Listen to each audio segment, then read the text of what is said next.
Howdy, folks. Happy Monday. Happy post-Super Bowl Monday. I'm sure everybody has got food or alcohol hangover this morning. Howdy, folks. Happy Monday. That's mine. Super Bowl Monday. Nobody wants to hear me twice. Okay. I'll say this first. The visceral hatred that the Patriots and Tom Brady draw it's completely irrational, and this comes from an AFC East city that hates the Patriots, is pissed off at the Patriots, and has lost to them for the entire amount of years that he's been in the league. I mean, I hate them. I respect them. They've won, they've been in 9 Super Bowls since 2001.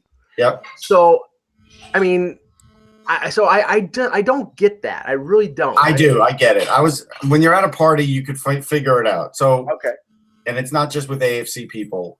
Here's what I have drawn from all this. There is a certain amount of winning that people do get tired of. I know people think in the media that everybody likes dynasties. That's not true anymore. That used to be true. It's not true anymore, and it's definitely not true in that sport. But there's a big thing with the Patriots. You go back to all the scandals they had. Even this year, Julian Edelman got suspended for PEDs. He wins the Super Bowl MVP. They're an outlaw team, and people who are not on the inside with the Patriots and aren't front runners, because there's plenty of Tom Brady front runners, don't want to watch them. And that's why there was a 10-year low in ratings for this Super Bowl. There's no excuses. There's no more Colin Kaepernick kneeling. There's no excuses. This is when you have the problems that you have with refereeing, like in the Saints game and other games, and then you lead it up with this, and then you have a bad halftime show, which kind of ironic that Adam Levine took his shirt off at the halftime show. Nobody said a word, but Janet Jackson had that slippage, and that's a big deal. Like, this is the NFL also had to bleep out 3 or 4 times one of the other acts. I'm not even sure if it was Big Boy or who it was, but I saw times too. I saw that PETA raised a with the code. With the code about it because it was a fur coat. Yep. All right, I can't comment on the halftime show because as I have continued my tradition of watching hockey fights at halftime instead of watching bad musical performances. I mean, if it's U2 or somebody I like, I'll watch. If it's something like Maroon 5, who I think I may have 2 songs of them on my 3,500 song iPod, and that's probably too many. I knew it was not going to be an act that I'd want to watch. So that was bad. The game, Peter, was possibly the most boring Super Bowl. And believe me, I've sat through Denver, San Francisco. I've sat through a couple, 52-17 Cowboys, Bills. I've sat through a bunch of crap when it comes to the Super Bowl. That game was the most boring and one of the worst played Super Bowls. And there were a couple bad officiating calls too. So that was bad. And the commercials were so pathetic.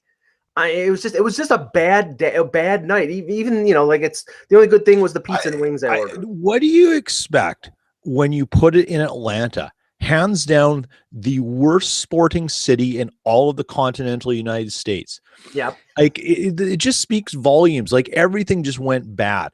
Yep. Now I have plenty of time for Maroon 5 as an act. I think they're talented. Adam Levine's he is a very watched it, Peter. It seemed disjointed. Like hold on. I'm going to get to that. Like I have no problem with that. Yeah. The whole production by CBS was terrible. Yeah. There were missed cues, commercials cut in and out at the weirdest times. Their production was awful. Like it was like a state network that really didn't know how to run a big event. Yeah. And when you're on the biggest stage, it's got to be seamless. And there was so much going wrong. Look, we can talk about the game. You can talk about I mean, that if that was Tom Brady's first Super Bowl, no one would be thinking, oh, this guy's an incredible quarterback. That's for sure. Right. Because he had very little to do with the win. I mean, yes, he managed an offense and stuff, and it cements his legacy as it should. But that wasn't a quarterback's game where you go, okay, this guy's a bright star coming in. You know, if you go flip them all around, that game's doing Tom Brady no favors for the future of his career if that's the first one he wins. It was a defensive lineman's game is what it was. Yeah. And, you know, but whatever. I mean, some people like that. It's just, you know, the whole thing is commercials, halftime show. Mhm. It's too complicated. It's gotten too big. Yeah. It needs to be, you need someone who's going to come in and save the NFL from itself, because you're allowing too much to happen.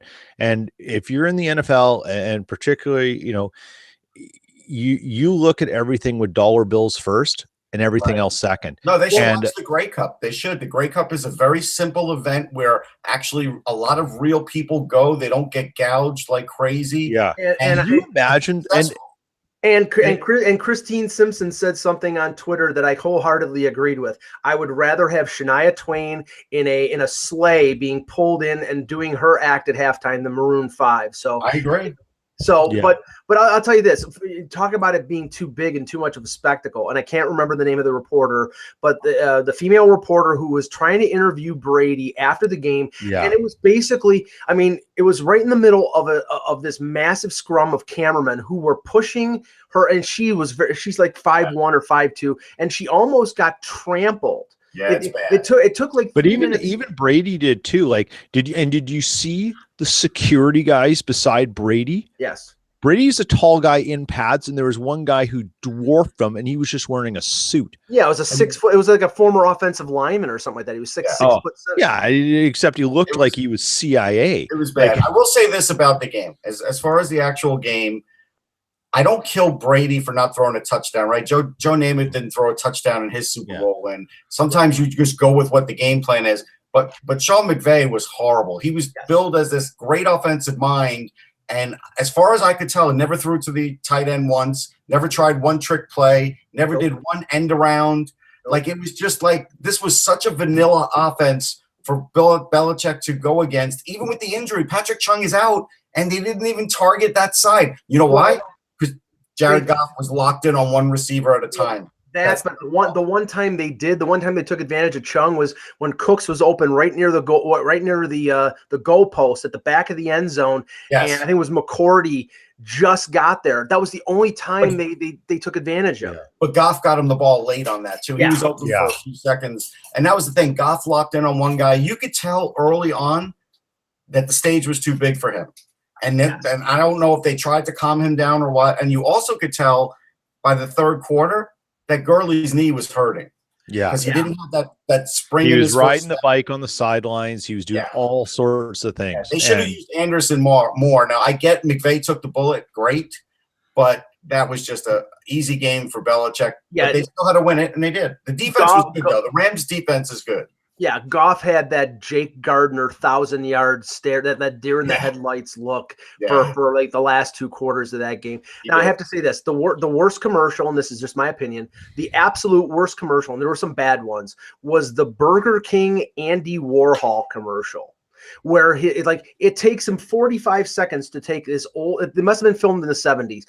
It takes him 45 seconds. It was filmed in 1980, actually. Okay, 1980. There's a backstory to that too. Okay, well, let me just he takes the Whopper out of the box, and you can tell it was a long time ago because there's a box and then it's in a wrapper.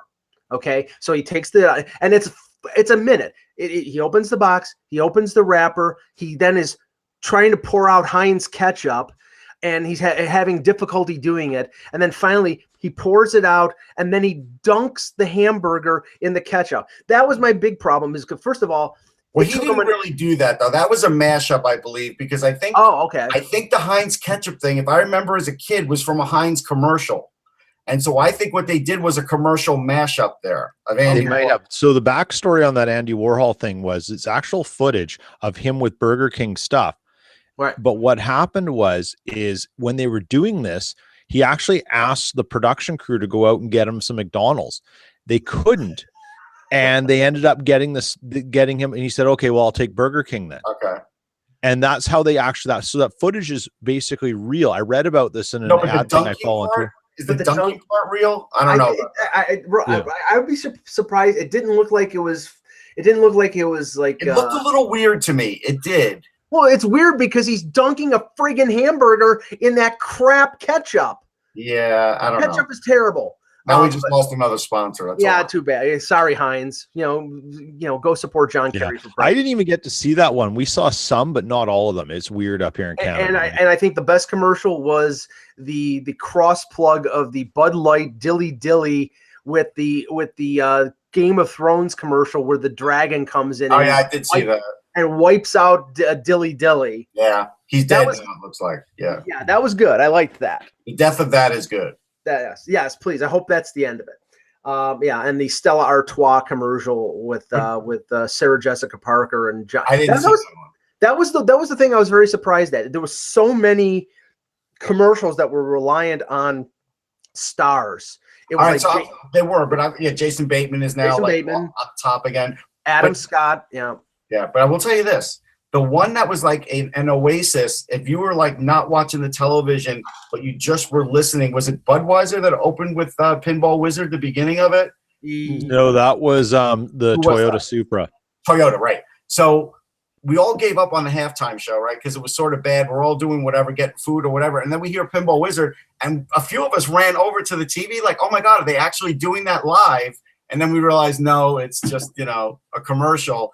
That's how bad we were looking for some decent music. Well, I was thinking about sending a tweet to Rush's Rush the band, Rush's Twitter feed, because they should sue for copyright infringement for that Audi commercial where the guy is he's meeting his grandfather. He goes into the barn and he unveils this futuristic Audi electric car, and it's the same premise as Red Barchetta. It's the exact same premise, and I'm like, geez, what a freaking ripoff. But anyway.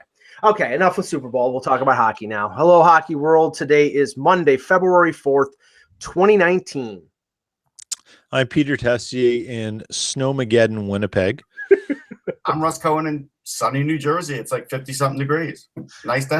And I'm Michael Agello, and I'm melting. And it's the Hockey Buzzcast here on HockeyBuzz.com in sunny 50-degree Buffalo after we had -4 temperatures last week. Okay, let's talk about the news that is dominating, and this is not Leaf Buzz, so we'll just talk about this briefly and then we'll move on to some trade stuff and everything. But big news on the weekend, Judd Moldaver, the agent for Austin Matthews, is in Toronto. They're very close to getting an extension with Austin Matthews. Right now it sounds like it's going to be a 5 or 6 year deal. The AAV will be dependent on the whether it's buying 1 year or 2 years of unrestricted free agency. I would think it's the Leafs want 6 because that matches what Tavares has remaining on his contract, whereas maybe Matthews wants 5. And the Leafs right now, if it's 5, then it might be closer to 11 million. And if it's 6, it may be closer to 12. But that seems to be the parameters of the deal. And it sounds like they're close enough that it's reasonable that they can get it done before the 25th of February. Peter, let me get your input first, because, that's similar to what's going on in Winnipeg in terms of they have a number of restricted guys. How big do you think this is for the Leafs if they get him signed before the 25th? I think it's really big because I think it's going to dictate some other parameters about what they do, and it's going to set sort of a market value for across the league in some aspects.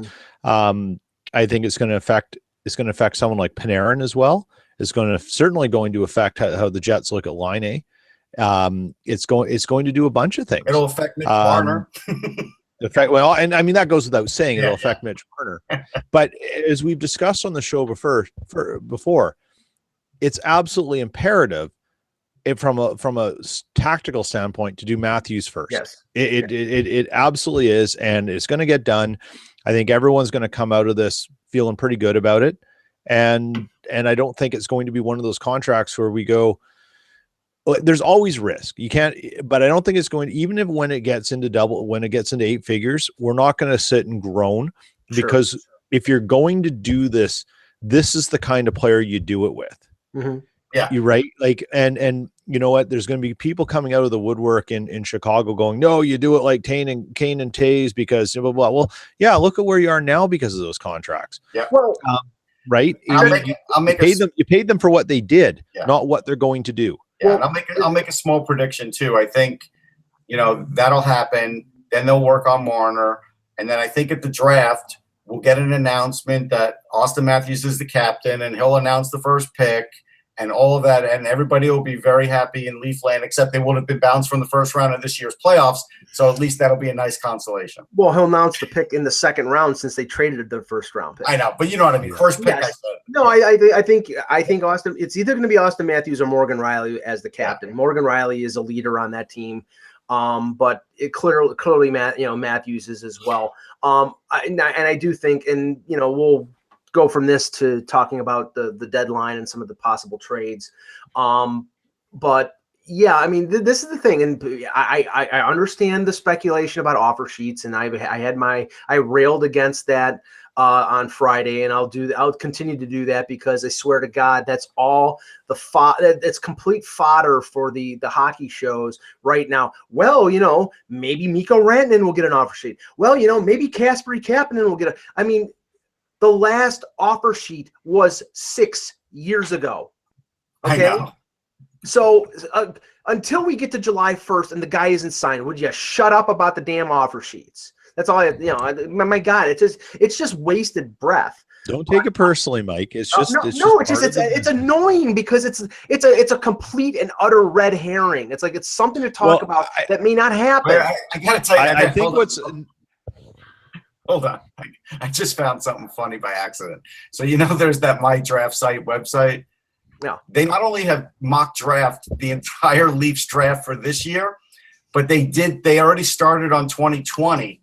Oh boy. And for 2020, they gave him Alex Tuck's brother, Luke Tuck. I just had to laugh at that. That's pretty good. Oh. See, the thing about what's going on here is that the offer sheet thing was hyped up by a certain national network in Canada, yes, and used as a talking point. And then they completely came around and did an about face on it.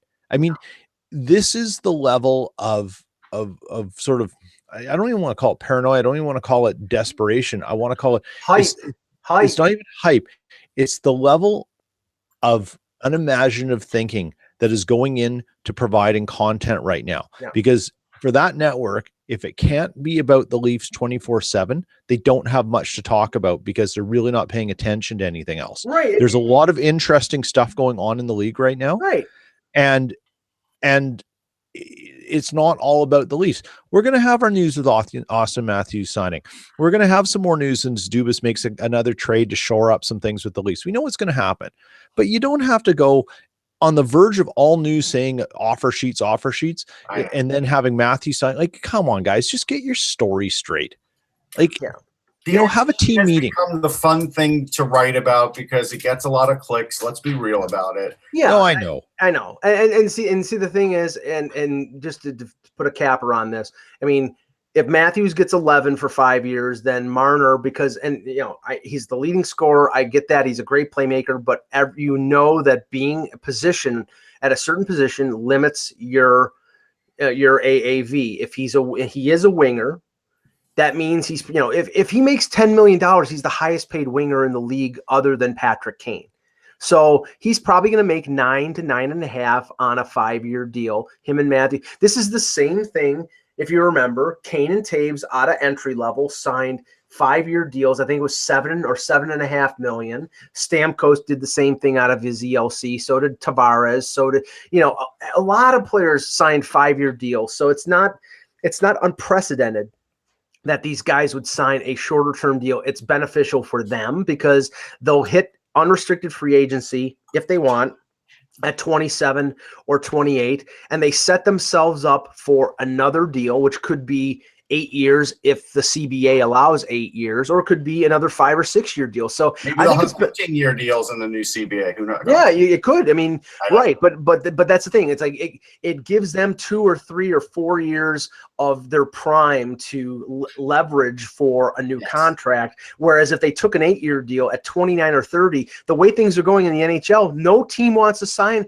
a 30-year-old player to an 8-year deal. So you either get your long-term deal. Don't say no team, Mike. I'm sure there's teams out there. Well, yes, but you know what I'm saying. I know. So, okay, so let's talk about where things are going right now. We're 3 weeks out today. 3 weeks from today will be the deadline. We'll be doing a long show on deadline day, probably 4 or 5 hours.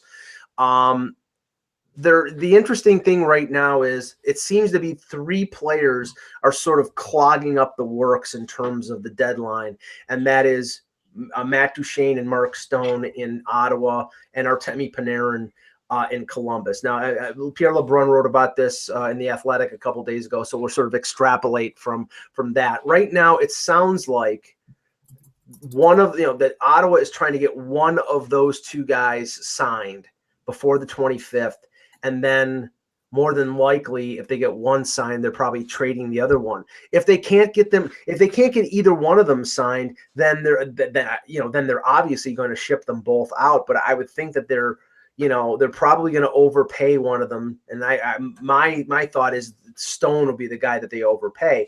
But I mean, what's your read on this? Because I know Eck wrote something about Stone might be the first guy to move, but everything I've heard is that Stone is the guy that back and forth it's like a ping pong game every day. So I really don't have a read on who's staying, who's going. All that we're all pretty sure of is one of them's going. And so the first one who signs, the next one's going to go. It's going to be that way. Yeah. It's sort of a bit of a game of cat and mouse here, who's going to do what first and stuff. But if you're Pierre Dorian, you knew this moment was coming. I'd love to know how they've sort of internally prepared to manage this and what the different options are, the plans, the budgeting, and how you look at this and say, well, if we have to move one, what do we need in return? What's the strategy here?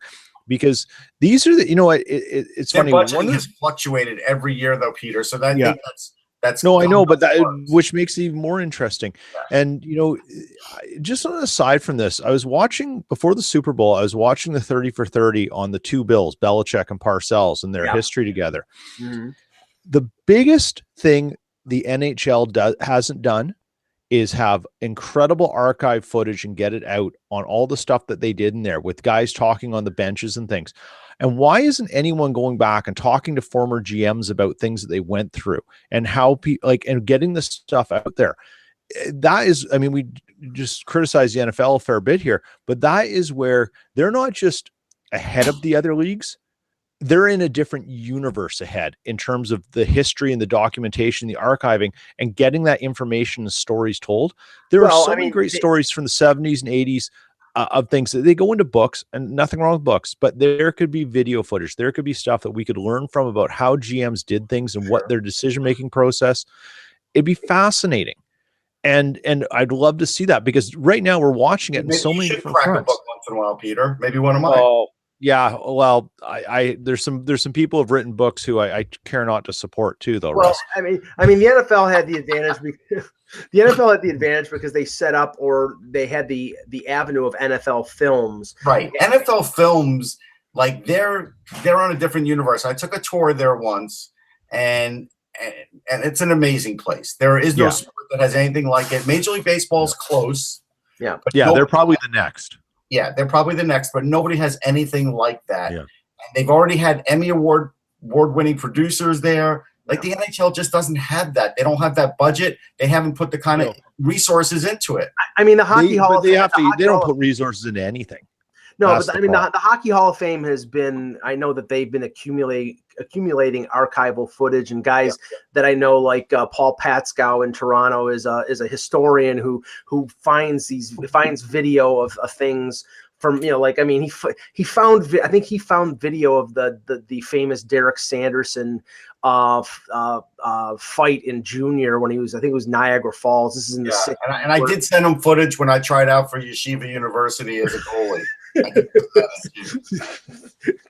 was that on 8mm, like the Zapruder film? Yeah. but yeah, I mean, yeah, but the funny thing is that like when you have, and I have some problems with guys like Doug McClain because, you know, some of the opinions that they have, but Sportsnet and TSN have hired some managers who have been, I think, more forthcoming about the internal machinations of the league over the last few years. But I would like to see more of that so we get an idea of what was going on and what, you know, like what trades were. I mean, I remember hearing a story from Bill Waters about the Leafs and the Tampa Bay Lightning, and before Tampa Bay won their cup in 2004, that the Leafs were this close to getting Vinny LeCavier from Tampa Bay, and then the ownership of the Lightning pulled it back at the last second. Stuff like that, I just love. I mean, that's the stuff. I will say this because the chat room is like, you know, going a flutter with, you know, Russ, what do you think the Flyers will get for Stone and all these things? The one thing I know they don't want is salary in return, because they are going to sign whoever goes. Like, let's say they did trade for Stone, and Duchesne's getting the big deal, and then they're going to be cutting some salaries. Like, that's what's – so, again, like I said on the live show the other day, when I said teams are going to be looking at Travis Sanheim, everybody's like, oh, Russ, you got to keep Sanheim. You can't – yeah, I get you have to keep him, but – the problem is if you're getting someone the level of Stone, who's a top 10 player in the league this year, or someone like if you could get Drew Doughty in a deal, then you are going to lose Travis Sanheim. And that's, you know, so in a Stone deal, you will lose Travis Sanheim. But again, that may be worth it because Mark Stone is a pretty special player. So, okay, I mean, so we don't know where Ottawa is going right now. No. It could be Stone and then they trade Duchesne. It could be Duchesne and they trade Stone. Dzingel is probably going to get moved. He's a UFA. Cody Ceci, apparently they don't want to they don't want to pay him because he's an RFA, a 2-year bridge deal. He's an RFA. He's 2 years away from being an unrestricted free agent. There's been some talk about possibly Tampa being interested in him, and I'm sure anybody who's looking for defensive help would be interested in. He's a right-hand shot, but that's sort of in flux right now, depending on who they get signed, and if they don't get either one of them signed, then it's going to be wholesale, like a complete trade of anything not nailed down in Ottawa. The interesting thing is Panarin, and I know Eck wrote about this on the weekend, and I have to say that people are drawing the wrong conclusion when it comes to this rumor about Florida, because I'm sure that Dale Talon is really going to be into Panarin and into Bobrovsky. He's got the Florida state tax thing. Yeah. He's got it's South Beach. It's all the thing. Russians like to play in Florida. All these things.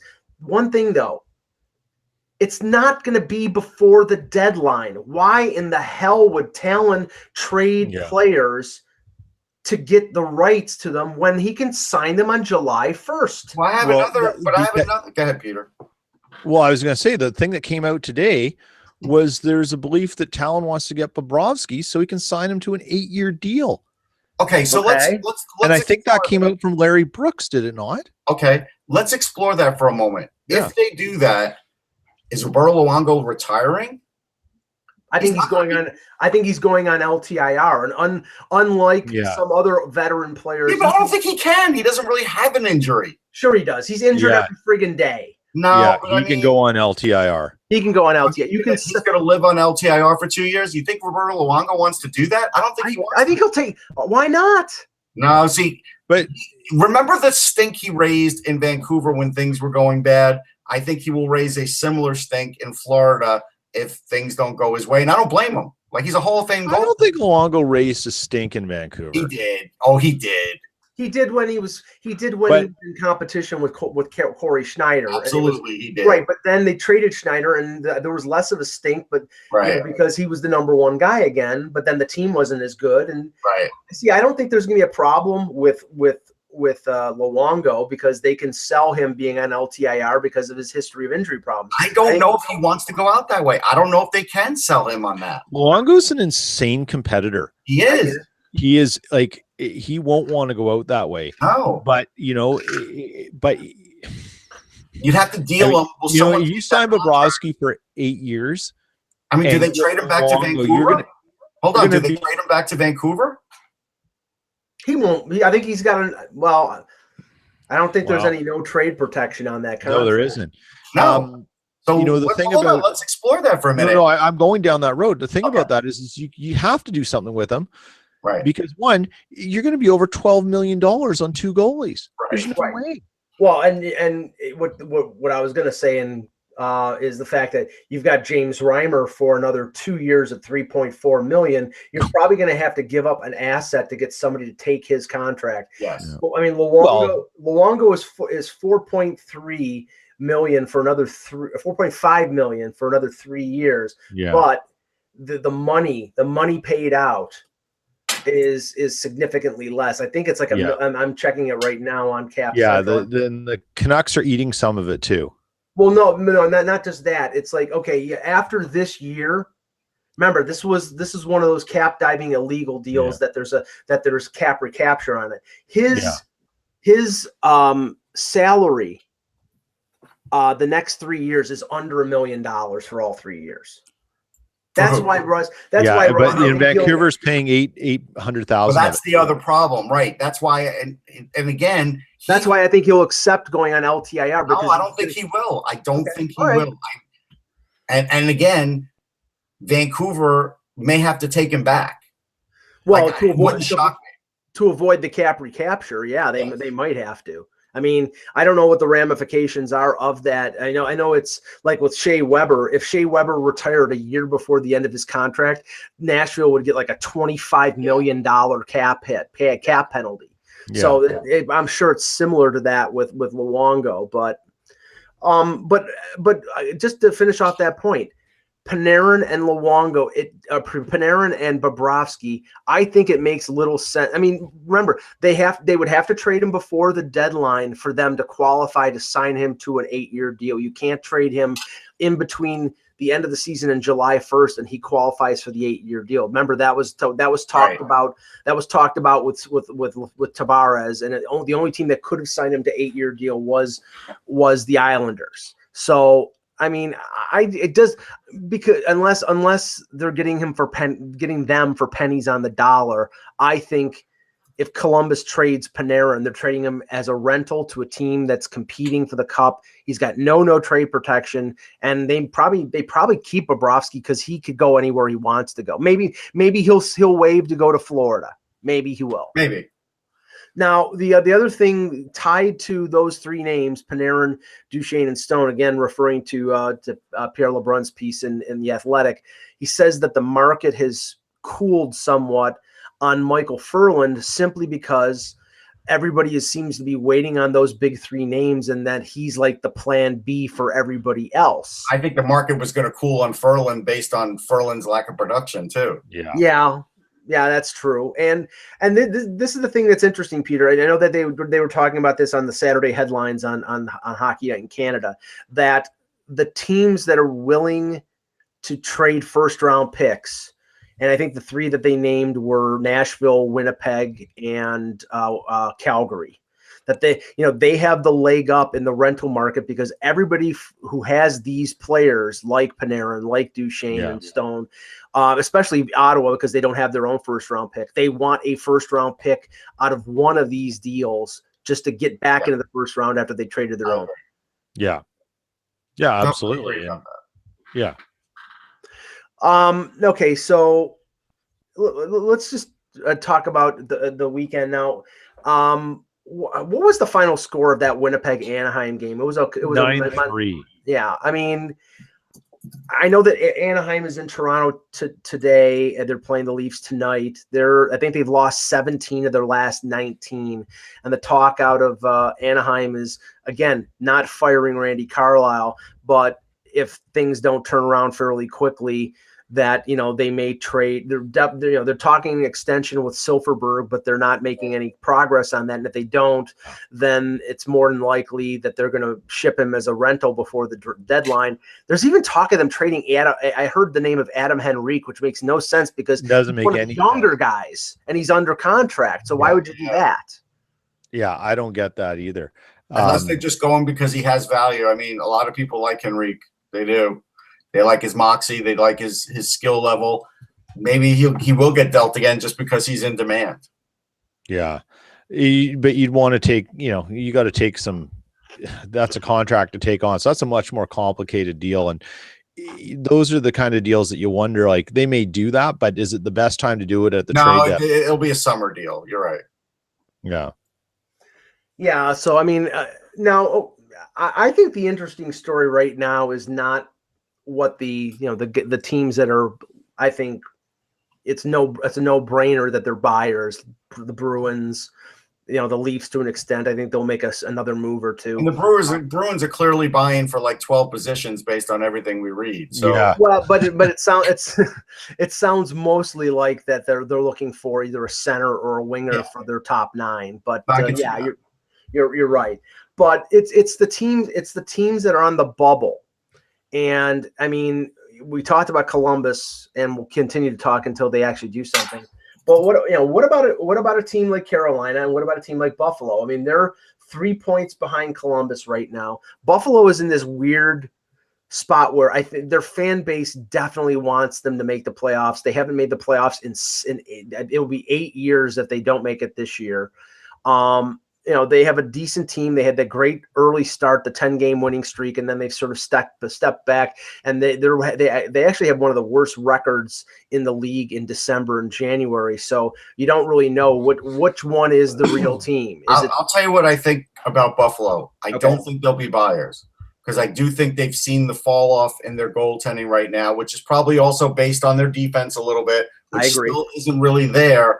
And so I don't think Botterill will be buying. I think he'll be selling what he can and still looking towards the future, looking to lock up Skinner, I think they'll look at this year as a step forward, but if they don't make the playoffs, they're not going to be upset.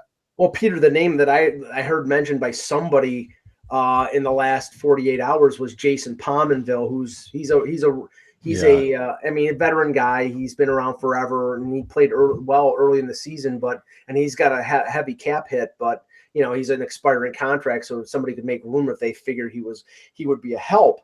Well, they could eat salary to trade him, right? Yeah, and he's got they could eat salary, but he's also got a 10-team no trade list too. Yeah. So that complicates things too. I think, if you're the Sabres, do you need to do something aggressive this year, or just let the team do get in on your own merits, because you're going to get some room next year. You've got, you're going to have to deal with Skinner.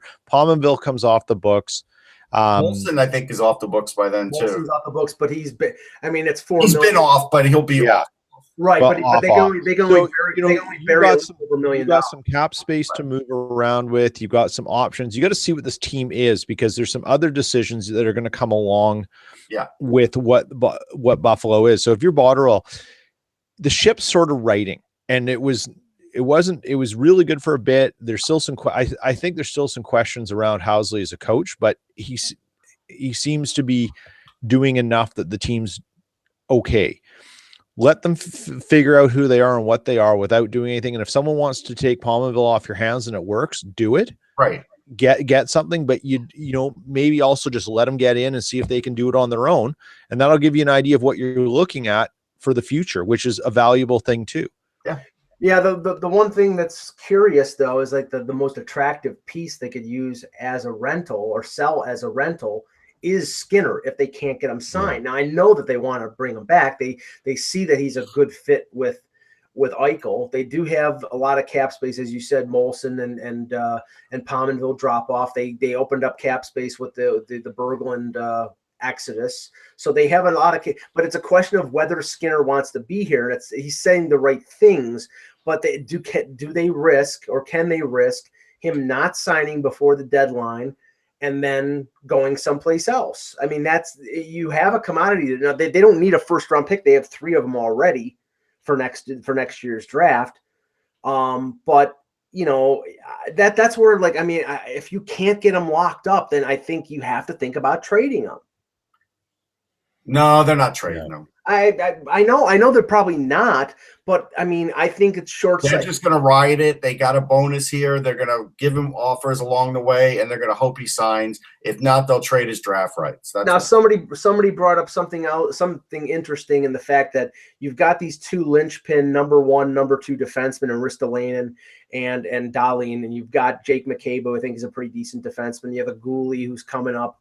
You've got two veteran defensemen in Bogosian and in Scandella with another year left in their contract. Does Botterill do basically a Jake Muzzin? Does he trade these guys who have term left on their deal to a team that needs defensive help and, you know, clear even more salary to open it up for a Skinner, or does he just stand pat with his D? Or, I mean, I think that's an interesting possibility. I think he'll stand pat with his D right now because he has young D down below, Gooley, Borgen, Pilat they brought up, like you said, and he's done okay, but he's developing, so you don't really know. So I think they'll leave that alone. The one thing that they might look at is seeing if they could get a buyer for Kyle Okposo, because clearly he's a different player now that you know he's had that health scare. He's not the same guy. It's 4 more years. I know, it's a lot of money. That's a tough thing. But you might be able to find somebody like the NBA to match that in contract and then say, you know what, we'll take a chance with that one. You take a chance with this one. I don't know. Now, we've talked so much about Carolina that it's almost boring to talk about it. But the thing is, they're 3 points behind Columbus in the same division. They're 6 points behind Washington in 3rd place. So really, I think realistically, it's the second wild card or bust for them. And, you know, you continue to hear, okay, they're looking for scoring help. Yeah, but they're going to have to give up one of those defensemen. And it sounds like the aftermath of the Muzzin deal with Toronto was that Carolina was interested in trading one of their right-hand shots to the Leafs, but they would not come off of Kapanen or Janssen. They wanted somebody off the NHL roster, and Dubas said, thanks, but no thanks. And he got Muzzin without giving up somebody off the NHL roster. So that's where it's like, I mean, you again, for Don Waddell, you have to give up something to get something. And I don't know whether they're going to sign a goalie or trade for a goalie. So that's what I would look for them to do at some point. I guess it'll be in the summer they'll sign a goalie because they have goalies there right now. I've been saying all year, if they get a month of good goaltending, which it has been better, they'll be in the race. And they're almost there. But I think what people have to remember about this race is that everybody's in the race because Columbus has just been horrible for a few weeks. If Columbus gets hot again, we're not even talking about a race. Yeah. Right. So, that's true. That's very true. You know, Ross, speaking of goalies in Carolina, you know who would be an excellent goalie for Carolina? Roberto Luongo. I know you. You know what? Because you know how much he's making after this season? I told you. He's making less than $1 million in the last $850,000. Guess who's paying that? Vancouver. His actual salary cost is $50K. Yeah. That's a Tom Dundon wet dream. Yeah, he could go to Arizona. That's the $4.5 million cap hit and no money being paid out. That's what the Coyotes always look for. In the West, I mean, it sounds like it's setting up, Peter, where there's going to be a battle of wills between David Poile and Kevin Cheveldayoff, where if one makes a move, the other one is going to counter it. It's starting to sound like that. I mean, they're talking on the weekend about Kevin Hayes in Winnipeg. Yeah, we brought that up way before this was being talked up too. We have Kevin Hayes in Winnipeg. Matt Duchene's name has been mentioned I've heard Panarin connected with Nashville. I mean, all these things, and Poile has got the cap room. He's got the assets to make one of these moves. And if he makes it before Cheveldayoff, then I'm wondering whether it's going to be like last year where, the Stastny move and then there was a counter. So, I mean, if Cheveldayoff wants to get this deal done, I'll tell you what he should do. And I think the Rangers would do it. I think you offer up either Logan Stanley or Christian Vesalainen and a second. And I think the Rangers would do it. Because either one of those guys is ready for the NHL next year, or you can even bring them up late this year just to kind of get their feet wet. Either one of them would help that team tremendously because they have spots for both of them. So they can make the pick based on what they think, they need more. But like when Brooks wrote about Roslovic, people forget. Cheveldayoff loves Roslovic. He just got a hat trick. They're not trading him. It's not happening. Yeah. I mean, what do you think, Peter? What do you think of the Winnipeg-Nashville dynamic there? Oh, I don't think Kevin Cheveldayoff is going to get into a nuclear arms race because of someone else does something. He's going to get into a race because he sees there's a problem that he has to solve. And there were no answers on Saturday night because, people are saying, oh, take Jack Roslovic's name off the potential trade bait list. Well, you know what? If it costs you Matt Duchene, if Roslovic is the piece for Matt Duchene, you have to think about it. Oh, I think they think about it, but I don't think they do it. I don't think they're going to do it. I think what we're seeing right now is Roslovic. My impression of Roslovic is that he's a bit of a student of the game, and his learning curve is it kind of goes like this, and then it gets in that hockey stick thing. And I think we're just starting to see the true bend of his abilities hitting that hockey stick sort of escalation point, right? Where it gets really steep. Sure. There's going to be some, not just because he had a hat trick, but it's starting to come in different areas of the game, which has always been the thing. Well, people are saying Roslovic isn't ready for this role, or he's not ready for that role. He's sort of there, but he's starting to figure it out. The gaps of mediocrity are getting shorter with him. So he's controlled for one more year on RFA salary. So, I mean, if he's in a trade picture for someone, it's going to be a significant deal because you're giving up a lot there. And having Matt Duchene for 3 months might not be enough, right? There's no guarantee that changes the course for the Winnipeg Jets. The question is, though, if you wonder whether Winnipeg would be more open to getting someone in a deal that gave them cost certainty. Yeah. Where instead of giving up a Roslovic for a rental who's going to be gone, who you can't sign, whether they would trade for somebody who's got 2 or 3 years left at a reasonable amount so they can plug that guy in and say, okay, if it was a defenseman, we know we're going to lose Trouba. Either we're going to keep him after he files for arbitration and he goes in a year, or we trade him in the summer, but we know we're going to lose him. So maybe there's a defenseman out there who has 2 or 3 years left in a contract that we can trade for, and it gives us cost certainty. I think Kevin Cheveldayoff will always look for cost certainty in something. I think that's just the nature of the team and the market and the budget that they have to work with, smart trades. But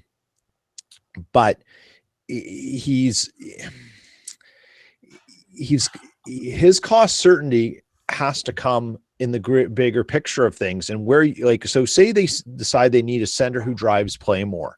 Well, you've got your cost certainty in Brian Little, and now you've got an issue where you're going to have, do you want to be spending $5.2 million on a third line center in Brian Little if you bring someone in at cost certainty for second line, right?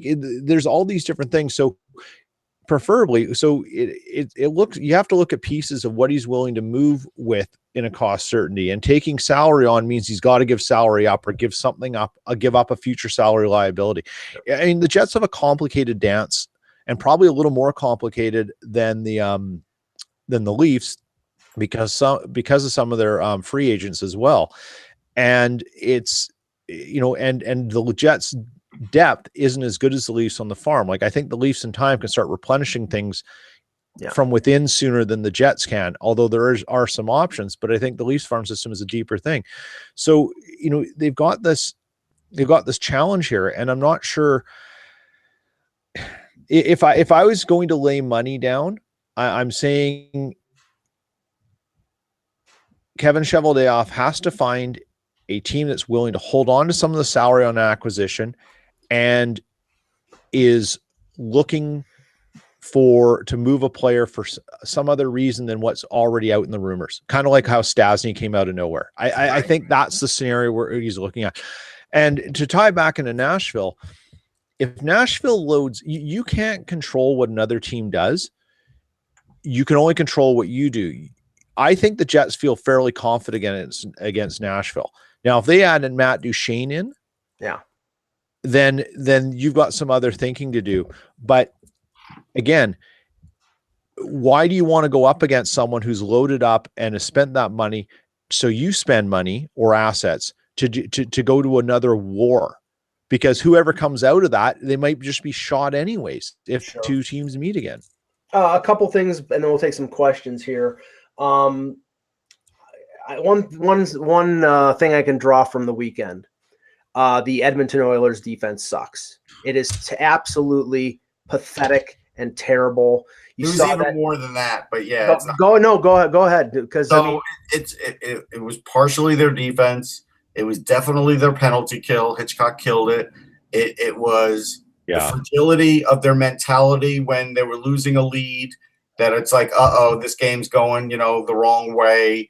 It's a lot of things. Talbot played a good game, but one bad goal, and that sets that team in a frenzy. I mean, it's all these things in one, and it's also playing Puljujarvi less than 10 minutes.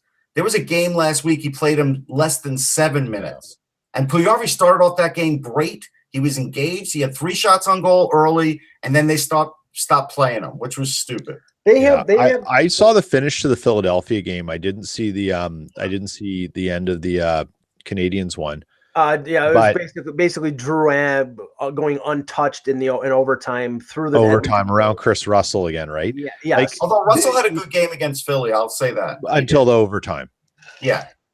Well, now this overtime's a different animal anyhow. This is on Hitchcock. Like, he's rolling those lines out there. He's rolling those combinations out. Yep. And he's got to take a little bit of the blame on this. Like, it's not his fault he's got to play Chris Russell. That's the former management, but it's his fault that he's choosing him to play when he's playing him in the situations you put in. And there's some Hitch has got some egg on the face here. Well, I'm doing this by memory here. I'm pretty sure it was either against Philly or against Montreal. They had McDavid, Draisaitl, and Nugent Hopkins all playing center.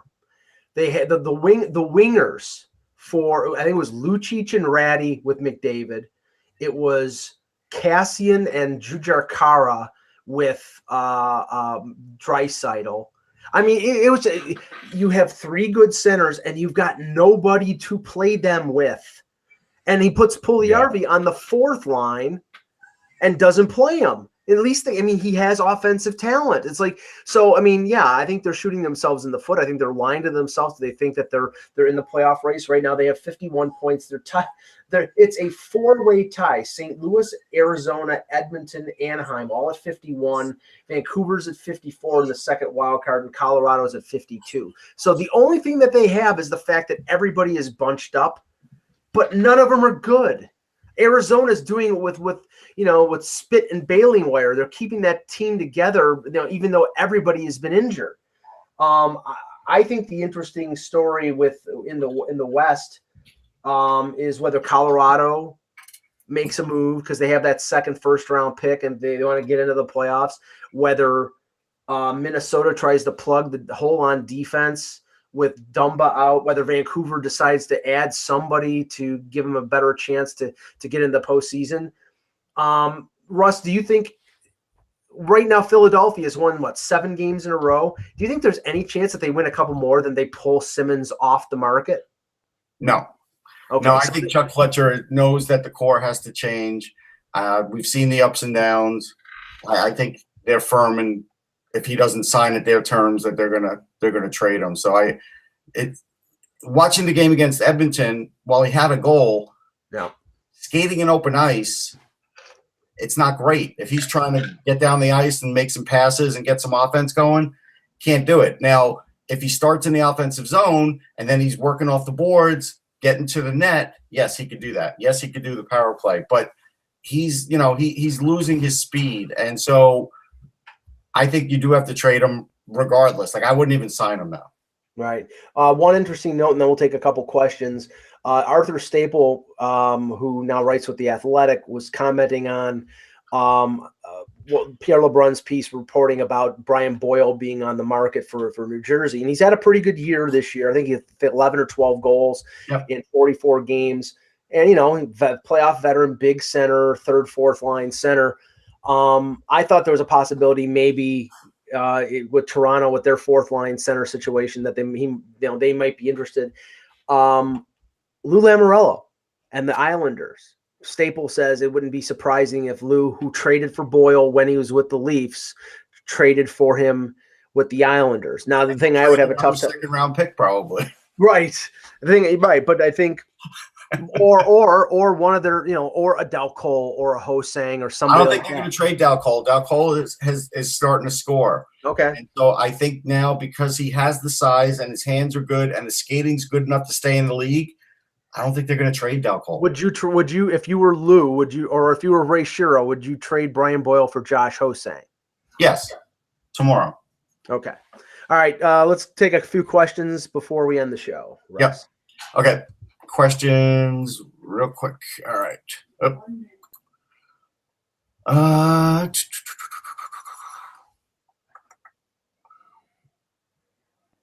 Jerkball wants to know, why would Matthews get over $10 million if he's signing a 5-6 year term? Mike? Because that's the market rate. He's one of the top 5 centers in the league. I'm sorry. I mean, unfortunately, it's like people are looking at the 5-year deal that, Taves and Kane signed or Crosby signed, and they're looking at it. Tavares, whoever his representative was, I don't know if it was Pat Brisson, when he came out of entry level and signed for less than $6 million, that was a bad deal. For the teams, just like the McKinnon deal in Colorado and the Scheifele deal in Winnipeg, they're doing huzzas and handsprings because they got those guys locked up at lower amounts. Right now, I think most of these RFAs this summer are going to take shorter deals, but it's going to be for close to what they would get on 8-year deals because they have the leverage. Yeah. All right. 2 more quick questions. We're done. Somebody asked, would Pominville be a good fit for Winnipeg? I don't think so, because I think they need a center who could play defense. I don't think they need a winger. Sorry, who is that? Pominville. No, that doesn't help them. The general consensus is that Derek Brassard should repack his bags quickly in Florida, because it sounds like they're going to move him in pretty short order. So that's not surprising. And then I forget who it was, because I'm scrolling here. Somebody asked, I think it was Jason, who's going to overpay for Simmons. I think it will come down to the Leafs. And I think it will come down to – I don't think it's going to be Nashville, because I don't think they'll overpay. I don't think it's going to be Toronto. I think according to what has been reported widely over the last week since the Muzzin deal, they're looking to move money in, money out. So, if they're trading for a defenseman, they want to move Zaitsev out, or they might if they acquire a defenseman, they may trade Gardner as a rental to move out his salary and get some assets back. But I don't think they're going to add a big ticket rental unless they have another deal to move out. Unless they have another deal to move out. Yeah, exactly. I was going to say, the other team that would have to overpay would be Boston. Yes. They would have to overpay, because I don't think they'd want to trade with them to begin with. But if they did, it would have to be something pretty enticing. I have a feeling he's going to go out west. Peter, what do you think? I think Simmons is going to get traded to the Western Conference. You know what? I think the team that we don't talk about enough is San Jose, and them wanting to load up, because they've got there's a lot of good things going on in San Jose, and adding Simmons would be right into their wheelhouse in terms of adding forward depth. I mean, someone who can bang around, great on the power play. I think it's a possibility for sure. Mm-hmm. They've got cap space at the deadline of $5 million. They can make some if they need to too. So I think I could definitely see, but the problem is, what does San Jose have left to spend? That's the challenge, right? I'm pretty sure they gave up their first in the Karlsson deal, and their first for Kane too. And that's right. I think it's the first in 1 year for Kane, the first in the other year for Karlsson. I'm looking right now. They do not have a first round pick until 2021. Yeah. But they have Florida's second round pick this year. And that'll be a top 10 pick. Yeah. So they could second round pick.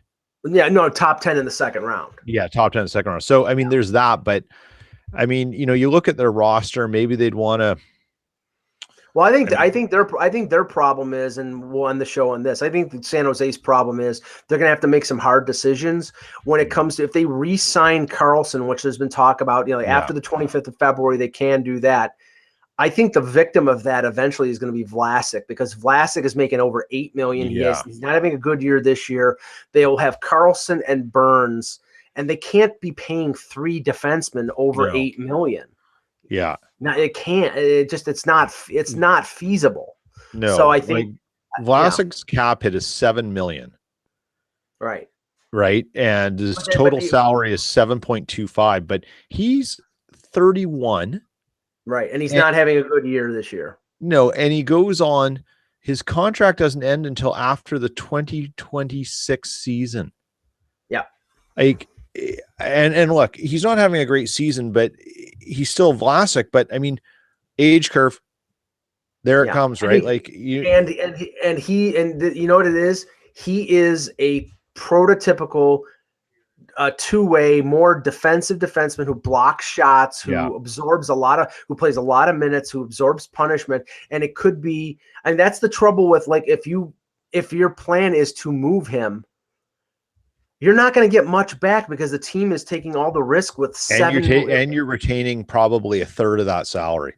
Well, even if you're not, I mean, it's like Toronto with Dion Phaneuf a few years ago. There was I think there was 5 years left in the contract. The Leafs got nothing more than a second-round pick. There was a bunch of other stuff, but they didn't get much because the savings was getting rid of the salary. Yeah. And in this instance, if they sign Karlsson, and they're probably going to sign Karlsson for more than what Burns is making, so you're talking 8.5 to 9.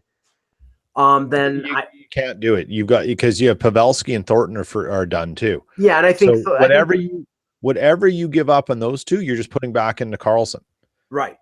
And it just doesn't make sense. And if you're Karlsson, hey, if San Jose goes on a good run, they get to the conference finals, maybe they get in to the maybe things, Jones catches lightning in a ball because he hasn't had a good season. Right. But if you're San Jose, sure, Simmons could be appealing. I still think, and I said it in our little chat here, he's not here to defend his point of view. I still say you kick the tires on Bobrovsky because you're doing great and you're getting terrible goaltending. It doesn't mean that you're buying Bobrovsky for the rest, signing him to a new deal. But if you're loading up and Karlsson's your first attempt, you need to fix what's between the pipes. And again, though, they've got nothing to spend. They don't have a first-round pick. So it's roster players. And, it's tough. I mean, maybe they're just hamstrung and Karlsson is the only thing they can do, but they should be thinking about doing more. Yeah. Somebody just end on this. Somebody just sent me a comment on Twitter. It says, Mike, here's a surefire way to know the halftime show was lame. This is RJR on Twitter. My mom is turning 70 soon, and she thought the halftime show was great. On that note, but you said how you watch hockey fights at halftime. I don't know if you saw it. It was huge in Canada. Oh, yes. Line brawl between Saint FX and Acadia. I retweeted it. It was unbelievable. Yeah. It was like throwback stuff. That's why I was like, I gotta watch hockey. I watched a Leaf Saber combo hockey fight DVD that had, I think, 12 Rob Ray Ty Domi fights. It was just rock'em sock'em robots. It was good. Okay, great show. For Russ Cohen, for Peter Tessier, I'm Michael Agello. Thank you for watching, and remember, without the buzz, it's just hockey.